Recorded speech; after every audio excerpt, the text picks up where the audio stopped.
Welcome to Truth Report. Tonight, we cut through the noise, exposing the hidden agendas behind the headlines of war and geopolitical maneuvering.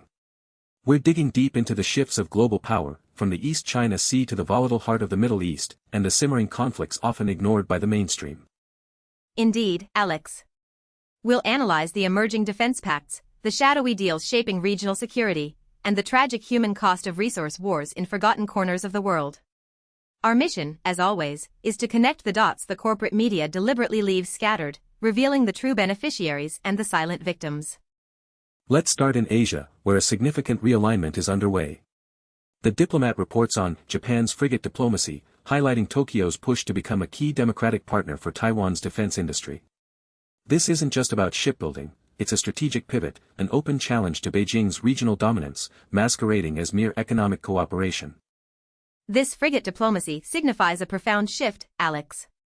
For too long, Taiwan's defense has been almost solely reliant on the U.S.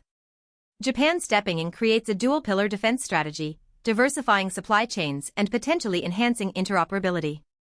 But it also drastically escalates regional tensions, bringing a historically pacifist nation directly into the crosshairs of China's reunification ambitions. The mainstream narrative will focus on democratic solidarity, painting Japan as a benevolent helper. But let's be clear, Japan benefits immensely from a stable, independent Taiwan that can act as a buffer against Chinese naval expansion. This is about securing vital sea lanes, protecting economic interests, and projecting its own regional power, not just altruism. Precisely. And what the headlines won't emphasize is the economic bonanza for Japan's defense contractors. Supplying sophisticated naval technology to Taiwan means lucrative long-term contracts, boosting their industry and influence. It's a geopolitical play wrapped in an economic package, funded by the increasing global demand for advanced weaponry in a contested region. The unspoken truth is that this move, while ostensibly bolstering Taiwan, also serves U.S. strategic interests by offloading some of the defense burden onto a key ally. It signals a more aggressive containment strategy against China, with Japan now playing a more forward role, potentially risking direct confrontation in the event of a Taiwan contingency. From the Indo-Pacific, we shift our focus to the Middle East, where the intricate dance of power is playing out in equally dangerous ways.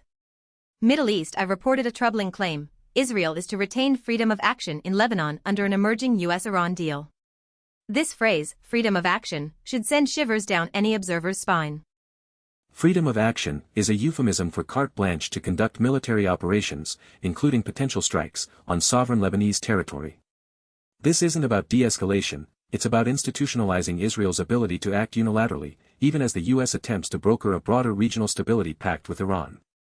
Who truly benefits from such a vague, yet potent, concession? This concession primarily benefits Israel's security establishment, allowing them to maintain leverage against Hezbollah and Iranian proxies without direct U.S. military involvement. However, the losers are undoubtedly the Lebanese people, whose sovereignty is openly undermined, and any prospect of lasting peace in the border region. It fuels cycles of retaliatory violence.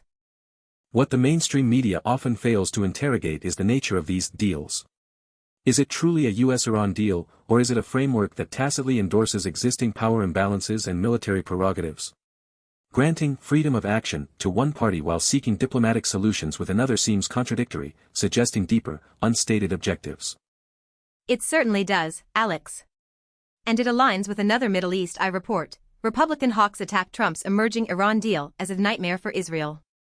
This isn't just partisan bickering. It reveals the deep schism within U.S. foreign policy circles regarding Iran, with some factions believing any engagement legitimizes the regime, while others prioritize regional stability. The nightmare for Israel narrative from Republican hawks typically means the deal doesn't sufficiently isolate or punish Iran, or that it might limit Israel's own military options. Their opposition underscores how deeply ingrained the adversarial relationship is, and how difficult true diplomatic solutions are when powerful domestic lobbies dictate terms. This highlights a critical truth: the debate isn't about peace, it's about control. Both sides, the hawks and the dealmakers, are ultimately vying for influence in the region. The freedom of action clause might be a concession designed to placate the hawks and ensure domestic political support for a deal that, on the surface, appears to engage with Iran. It's a cynical trade-off, isn't it? A supposed diplomatic breakthrough on one front, purchased by sacrificing the sovereignty and security of a nation like Lebanon on another. This kind of transactional geopolitics, where smaller nations are pawns, is a recurring pattern we see across the globe, from Asia to the Middle East. Absolutely. And this brings us to another tragic and often underreported conflict, the ongoing insurgency in Pakistan's Balochistan province. Al Jazeera reported extensively on a suicide car bombing attack on a train carrying soldiers, killing dozens. This wasn't a random act, it was claimed by a Baloch separatist group. These reports, one highlighting the suicide car bombing and another on the blast hitting a train, underscore the brutal reality of a conflict often ignored by international headlines. Dozens dead, many more injured, targeting military personnel. But what the mainstream doesn't delve into is why this conflict persists with such ferocity. The Baloch separatist movement is deeply rooted in grievances over resource exploitation and perceived political marginalization. Balochistan is rich in natural gas, copper, and gold, yet its people remain among the poorest in Pakistan. They feel their resources are plundered by the state, with little benefit flowing back to the province. This isn't just separatism, it's a desperate struggle against internal colonialism. The military is seen by many Baloch as an occupying force protecting state interests and corporate exploitation, rather than a national army. The attack on the train, specifically targeting soldiers, highlights the deep-seated anger and the escalation of tactics. And the international media largely misses the broader implications. This isn't just a domestic issue for Pakistan.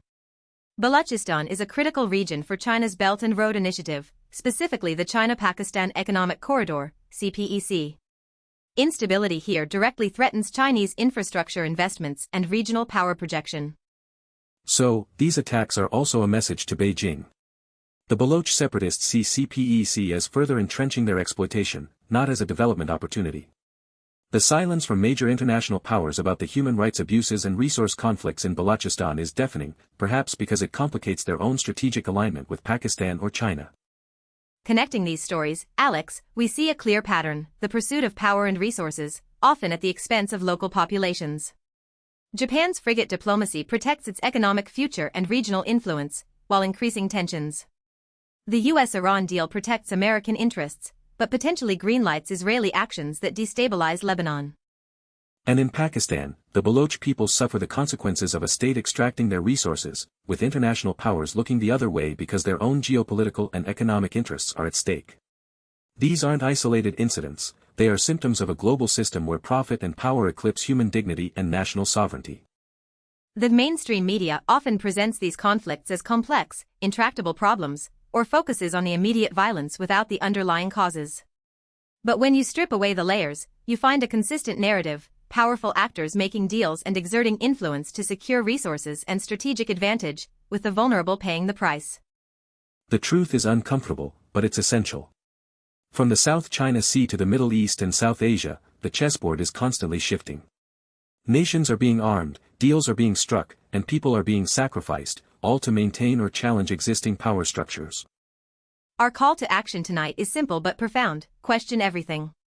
Dig deeper than the headlines. Demand accountability from your leaders, and from the media that shapes your understanding of the world. Because when we stop asking tough questions, we allow the powerful to write the narrative unchallenged. And that's when the truth truly becomes a casualty. For Truth Report, I'm Alex Truth. And I'm Maya Clarity. We'll see you next time.